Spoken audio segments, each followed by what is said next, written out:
So when we talk about big bore guns, yeah, it's easy to focus on that intimidating, wide muzzle staring you down. But if you're anything like me, size alone doesn't cut it. You want that extra kick, that bold twist like tossing habanero sauce on your favorite meal. It's about mixing heavyweight slugs with serious powder power to turn a regular day at the range into something wild. But here's the catch. There just aren't that many semi-auto pistols out there built to handle true Magnum-level ballistics. That's why in this video, we're diving into the top 5 big-bore Magnum semi-automatics that don't just bark, they bite. Quick heads up before we get rolling, this list does not include any 460 Roland conversions. While those handguns are typically based on .45-inch ACP platforms, they come with beefed-up mag springs, tougher recoil systems, and custom barrels to handle the 460 Roland cartridge. Sure, the round packs 44 Magnum-level punch, but the guns themselves aren't purpose-built for it, they're just modified hosts. So they're out. Kicking things off at number 5, we've got a legend, the Auto Mag. This bad boy made its debut way back in 1971 and quickly carved out its place as the first true Magnum semi-auto.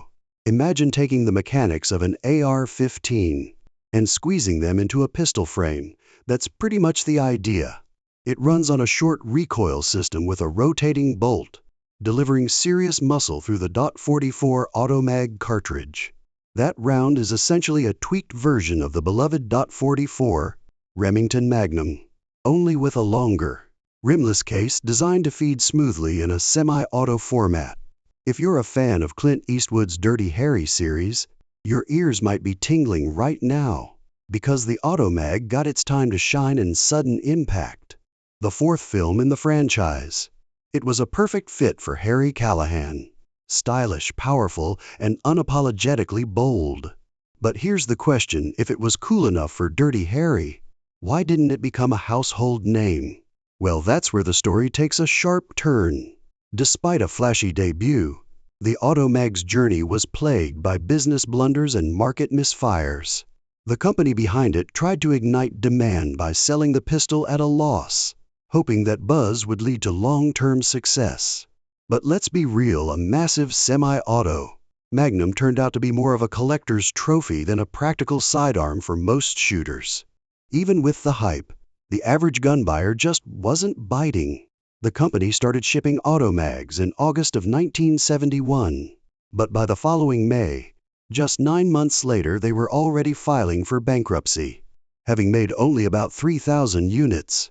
Over the next decade, the brand would rise and fall multiple times, switching hands and names, eventually pushing that total production number to roughly 9,000 pistols. Still, the Auto Mag slowly drifted into the shadows. Fast forward to 2015, and we get a surprising twist. The Auto Mag is back, kind of. The brand was revived, and new models hit the market. But the comeback hasn't exactly been smooth sailing. Production hiccups and parts shortages have made it a bit of a bumpy ride, so availability and consistency are still up in the air. And if you're thinking about picking one up, be ready to shell out. Current models start at around $3,500. It's definitely a passion purchase for collectors or die-hard fans of classic firearms. As for the originals, they're still out there, tucked away in safes or on auction blocks, waiting for someone with a love for old-school firepower to bring them home. Sliding into number 4, we've got the AMT Auto Mag 4 and 5.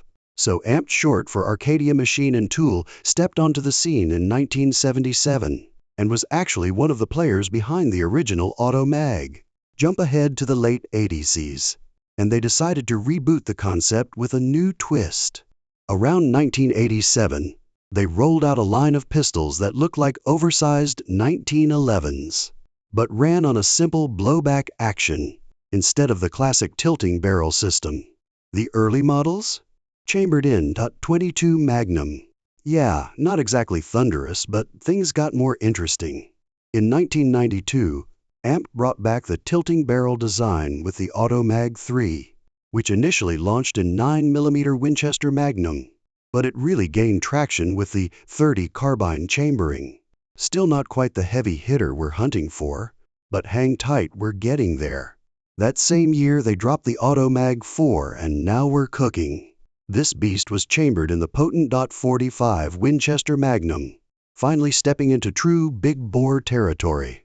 Then came 1993, and AMT swung for the fences again with the Auto Mag 5, firing none other than the massive .50 Action Express, the same round made famous by the Desert Eagle. The Auto Mag 5 could have been a contender, but it didn't quite catch the same wildfire popularity as Magnum Research's Desert Eagle. It was discontinued just a couple of years later in 1995. When AMT eventually shut its doors, Standard Manufacturing picked up the pieces but only chose to bring back the Auto Mag 2. As for the 4 and 5, they remain legendary relics of what could have been in the world of big-bore semi-autos, bold, powerful, and gone too soon. Coming in hot at number 3, we've got the Wildey, a true beast of a handgun that stormed onto the scene in 1973, just after the Auto Mag made waves. This monster wasn't built for casual plinking. No, the Wildey was designed from the ground up to handle serious pressure, literally. We're talking up to 48,000 psi, because its creator, Wildey Moore, had a vision, a powerhouse pistol for silhouette shooting and big game hunting. The Wildey was chambered in a wide range of calibers, from the 9mm Winchester Magnum and .44 Auto Mag, all the way up to a suite of proprietary Wildey cartridges like the .357 Wildey Magnum, 41, Wildey Magnum .44, Wildey Magnum, 45 Wildey Magnum, and the king of them all, the .475 Wildey Magnum. That last one dropped in 1977 and earned a cult following after Charles Bronson wielded it in Death Wish 3, calling it a miniature African hunting cartridge. Okay, that was a bit of Hollywood exaggeration. It actually originated from the .284 Winchester. But don't let that fool you. It's a heavy hitter, launching 230-grain bullets at nearly 2,000 feet per second, and heavier 350-grain projectiles at around 1,400 feet per second. Mechanically, the Wildey broke away from its predecessors. It used a fixed barrel and a 3-lug rotating bolt, available in both single and double action formats. But the real standout was its patented short-stroke gas operation. No more short recoil here. Even better, it featured a manually adjustable gas regulator, letting shooters fine-tune the action for different loads. Pretty slick, right? But the Wildey's journey hasn't been all smooth sailing. Between legal battles and health problems for its original designer, production hit a wall in 2011. Still, like any good action hero, it made a comeback, reborn in 2016 under USA Firearms Corporation. Today, if you've got between $2,750 and $2,950 to spare, you can own one of these legends. It's not just a gun, it's a statement piece. Just like Paul Kersey in Death Wish 3, you can wield a piece of cinematic history that still delivers serious firepower. Sliding into the number 2 spot, we've got the LAR Grizzly, and let me tell you, this one's a personal favorite. I've got my fingers crossed I'll get my hands on one someday. Designed by Perry Arnett and brought to life by LAR Manufacturing, the Grizzly is basically a 1911 that hit the gym, took its vitamins and bulked up like a heavyweight champ. The prototype? They literally grafted 2 1911 frames together just to handle the brute force of the .45 Winchester Magnum. I mean, seriously, if you're building a 1911 with the attitude of Andre the Giant, what else would you feed it? The Grizzly made its first official appearance in 1983 with the Mark I and Mark II models. The Mark I came dressed to impress in a blued finish, while the Mark II leaned more tactical with a Parkerized coat and a slightly friendlier price tag. There are whispers about a mysterious Mark III, but info on that one's scarce, so if you've got the inside scoop, hit up the comments and enlighten us.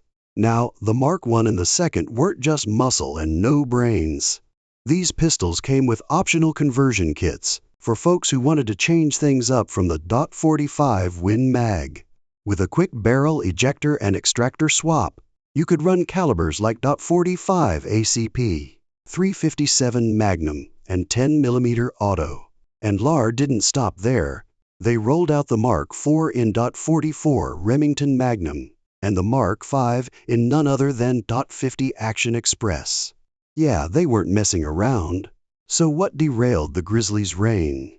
It wasn't bad business moves like the Auto Mag or bankruptcy drama like AMT. Nope, the Grizzly fell victim to the legal minefield of the late Nanettis. Around 1998, and 99 gun makers were getting hit left and right with lawsuits. LAR wasn't directly targeted, but the fear was real. They slammed the brakes on production, worried about becoming the next legal scapegoat. And when they tried to get back in the game, insurance premiums had tripled. Brutal. In the end, LAR decided it wasn't worth the risk and quietly bowed out. Still, they left behind a legacy. Around 15,000 Grizzlies were made, and they show up on the used market pretty regularly. If you're like me and think this gun is an absolute unit, keep an eye on sites like Gunbroker. You might just land yourself a piece of 1911 history, roided up and ready to roar. Coming in hot at number 1, we've got the undisputed king of Magnum semi-autos, the Magnum Research Desert Eagle. Now here's the thing, out of the 5 beasts we've talked about, 2 are extinct, and the other 2 have been resurrected, but are nearly impossible to find. And if you do spot one, better have deep pockets. But the Desert Eagle? It's still alive. Well, and in full production, standing tall as the reigning champ of big-bore semi-automatics. The brains behind this powerhouse were Bernard C. White and Arnold Sturm. Their journey kicked off with a patent for a gas-operated pistol in early 1983.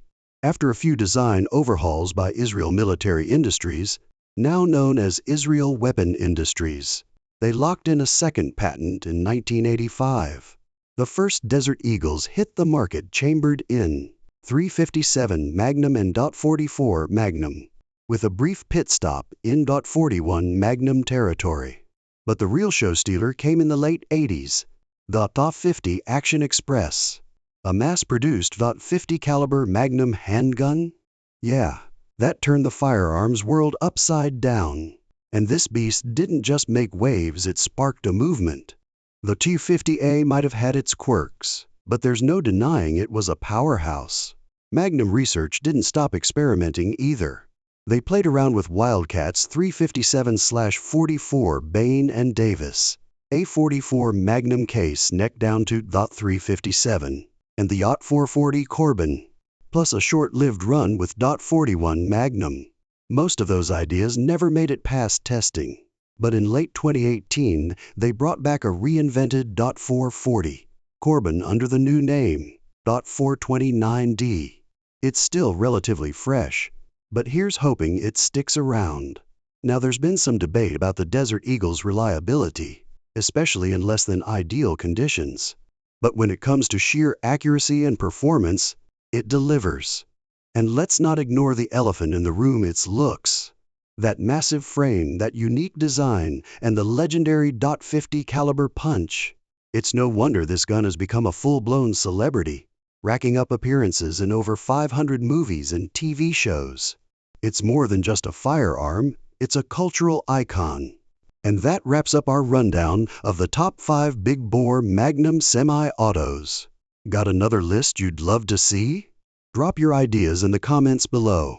Don't forget to like, share, and subscribe if you haven't already, and hit that notification bell so you never miss a video. Thanks for watching, and as always, stay sharp and stay safe.